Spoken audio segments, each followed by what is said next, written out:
আমি রফিকুল ইসলাম। আমার বাড়ি বাসাইল থানা আদাজান। আমার আমার ওয়াইফ একজন প্রাইমারি টিচার। ওর অন্তঃসত্ত্বা ওর প্রেগনেন্সির সময়ের আগেই 1 মাস আগেই ওকে সিজারি করতে হয় অন্যত্রে।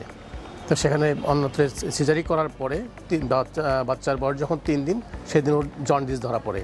জন্ডিসের পার্সেন্টেজ চলে আসে 23%। তো আমি খুব ভয় যাই। ভয় পাওয়ার পরে হাহুতাশে আমি কোনো কিছু বুঝতে না পারি, পরামর্শ চাই।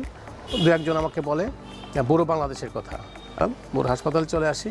হাসপাতালে চলে আসার পরে আমি ওকে এনআইসিতে ভর্তি করি।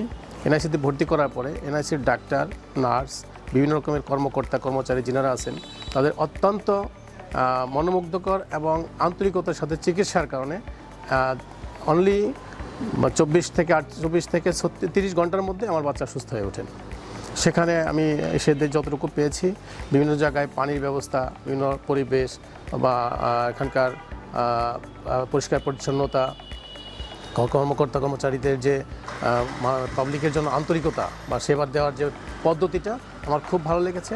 আমি জনগণকে আহ্বান করব, যদি সুস্থ চিকিৎসা পেতে চান তাহলে আপনারা বুড়ো হসপিটালে আসতে পারেন। আমি সকলকে স্বাগত জানাচ্ছি। আমি সকলের সুস্বাস্থ্য কামনা করে আমি আমার জন্য দোয়া আছে, আমার বাচ্চার জন্য দোয়া আছে। শেষ করছি। আসসালামু আলাইকুম।